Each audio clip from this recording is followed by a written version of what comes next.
what's up? It's your friendly, long-haired, overgrown, tattooed radio gnome Scott Oz here in the Electric Lounge. We are in the vinyl listing project A through Z. We are in the B's. This is video number 4. And before I get into what I'm listening to right now, let's talk about my eureka moment that I had today while I was working. So, thus far I put a little tiny bit of a song in from each band that I'm listening to, but I always get kind of problems with copyright laws and everything else, and then I started thinking, I could put a Spotify playlist together, but that doesn't really stay true to the vinyl. I want to play a part of the actual record that I'm listening to, so I thought to myself, what's a way that I can do this and have it not be taken down for copyright issues?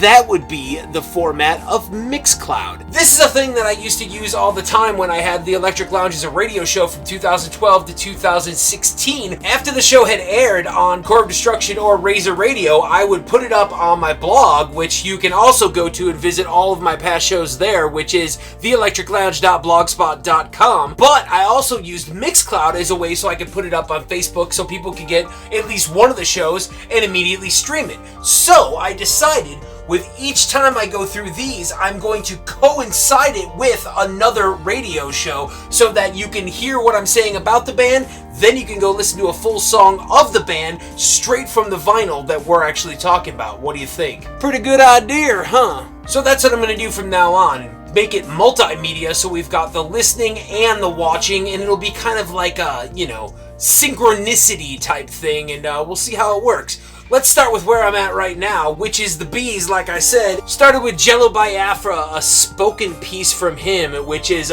Beyond the Valley of the Gift Police. The thing is about Jello is, he's got a lot of stuff, musically, obviously, with Dead Kennedys. He's done stuff with tons of different bands over the years, and he's also got a lot of spoken word out, and his spoken word is still very relevant today from what it was back then. This one is actually from '94, and you'll find a lot of the themes on here about censorship in music, or how religion is trying to control your life, or schools and what they're not teaching you and all those type of things. It's still very relevant content, and Jello's a modern day philosopher. I love him to death, and he's actually got some new stuff out now that he releases on YouTube called What Would Jello Do? You should definitely check that out. Speaking of Jello, here's an album he did with No Means No from 1991. It is called The Sky Is Falling and I Want My Mommy. Classic Jello type cover. Look at this back cover. That is some wacky shit going on there. This is a great album. Great punk band, No Means No, and being fronted by Jello just makes it that much better. Next up, the great Big Star. The first one I've got on vinyl is a greatest hits from them, which I'm not even sure why I bought. I have all of their albums on CD. I wished I had them on vinyl, but someday I will collect the actual albums, at least the first 3. Fourth one, I don't know if they even released on vinyl because it was released somewhere in the beginning of 2000. This is a great album. It's got a lot of great stuff off their first 3 albums, but it's one of those releases they did that's on 45 speed, so you've got 2 vinyl records with enough material to fit on 1 vinyl record. Why do they do that? Obviously, it's for the cash. Because if it's heavier and there's more records in it, well, then it costs more as a product, and then it costs more for you, the consumer. Big Star was formed in the early 70s by Alex Chilton in the wake of the Box Tops breaking up, and a guy named Chris Bell, who I spoke about a couple of videos ago. They got together with Andy Hummel and Jody Stevens, and they did one record, which was called Number One Record, and it is a phenomenal record. It really is. And then Chris Bell left the band to do whatever he was doing. I kind of think he dropped out of music for a bit, although he did come back and do his solo album later. But Jody, Alex, and Andy went on to do 2 more records as Big Star, which would have been Radio City and then Third, and then they broke up for years. Although later on down the road, Jody and Alex got back together and formed another version of Big Star with some different members.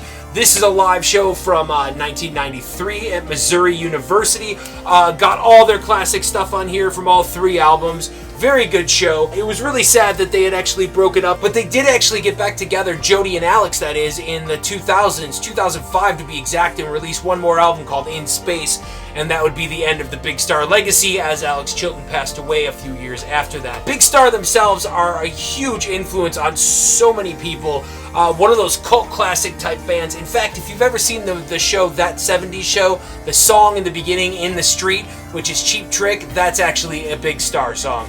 I like Big Star's version better, although Cheap Trick did an alright version of it.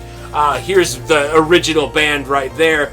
It's too bad that Chris Bell didn't stay with them for more albums, but I do believe that some of the stuff he wrote did end up on their second album. Either which way, Big Star was certainly a really great band. You should check them out. A good time band, fun rock band, and like I said, huge influence on many people for years to come afterwards. After Big Star, I got into an album that I've had for many years. I don't even know where I acquired it or how I acquired it. I probably acquired it because of the cover, because it looked kind of sexy to me, or sexist, I suppose. I don't know where you draw the line between the two of those nowadays, so I'm just going to stick with sexy. But it is a band called, and let me see if I can pronounce this, Bjello Dugmay. I don't know if that's pronounced correctly. They're from the old country of Yugoslavia. This is like their second or third album, I do believe. I think it's their second. And some cool stuff, man. Hard-edged, progressive rock. And like I said, they're from Yugoslavia, so it's all sung in a different language. It's kind of cheesy, some of the stuff that's going on in here. I don't know what they were going for. I mean, this is from 75, so... But check out some of this inner liner stuff here. Let me pull it out. So you've got this inner liner, booklet. Look at some of these pictures of these guys, okay? Here, hold on. Let me see if I can show this to you. Oh, yeah. So they're in the country, right? Oh, yeah. This guy, he's drinking some wine, cigar, cutting some wood.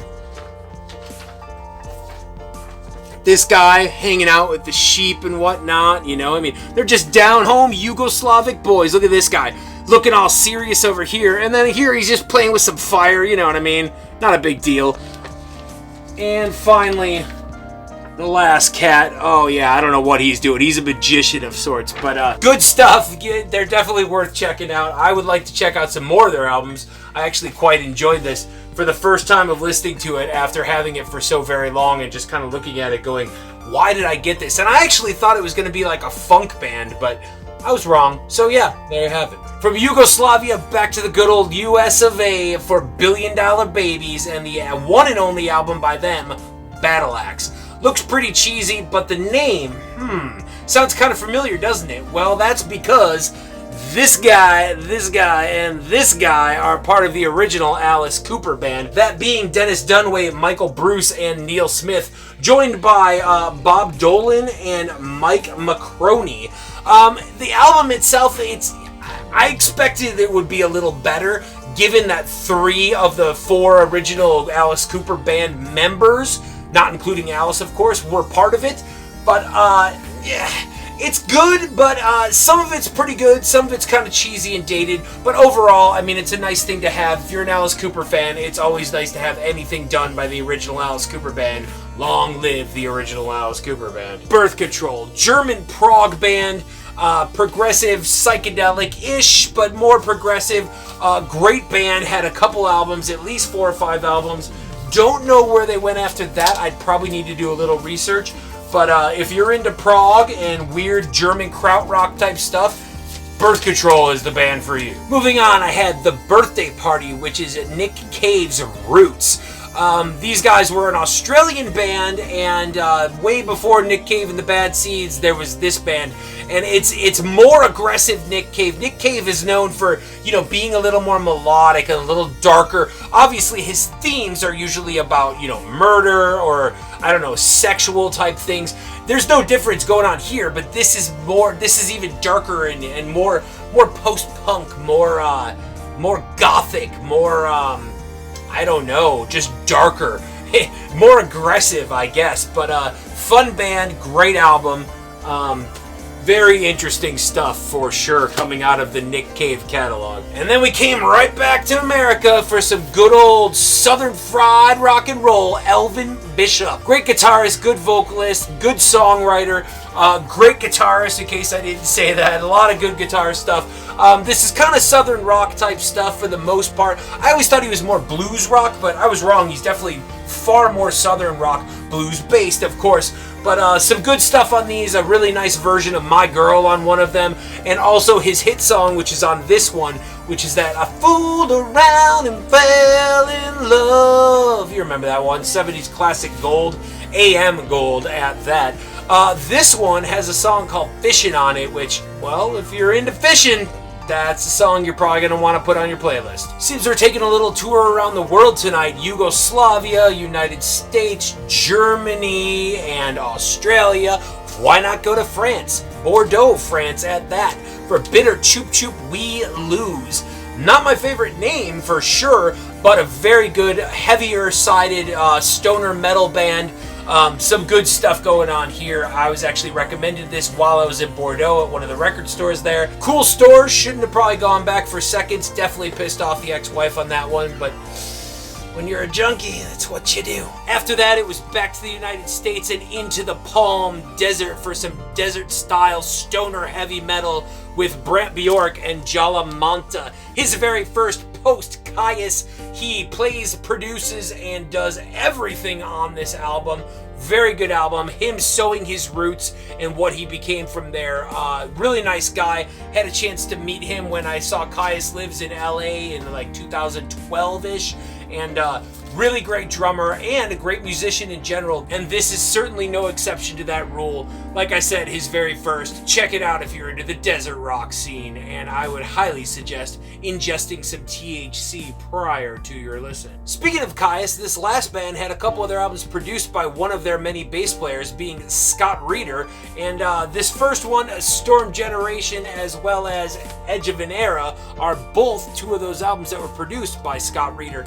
This band is called Black Heat Shujaa, and they are a band that was partially from France, partially from LA, super psychedelic with a lot of crazy Middle Eastern influence and just really out there psychedelic, groovy, heavy-ish type spaghetti western funk. Like, man, they just put in a little bit of everything, and I highly suggest looking into these guys. I was lucky enough to interview their guitarist Thomas Bellier, I believe I'm pronouncing that correctly, back when I had the Electric Lounge as a radio show, and got to talk to him about these particular albums. That was before they released Shifting Mirrors, but I played stuff off their first 3 albums during that episode. You can check that out, theelectriclounge.blogspot.com. And as I was saying earlier, I'm going to put a link below that will be the counterpart of this particular episode, which I plan to do from this point forward. It'll be on Mixcloud. I'm going to call it Taste Test, and you will get to hear a track off of at least one album by each of these bands that I discussed tonight, and then you can get a very actual clear idea of what they sound like, and then juxtapose that with the video, and you got just a little bit of everything and a little bit more, and more is better, right? Anyways, that's all for me for tonight. Thanks for joining me, and I'll be back with more bees, and we're going to get into a whole bunch of bands and artists with Blaak in the title coming up next, so be sure to join me for that. Till next time, I'm Scott Oz, and I'll catch you on the flip side. I'm out. Peace.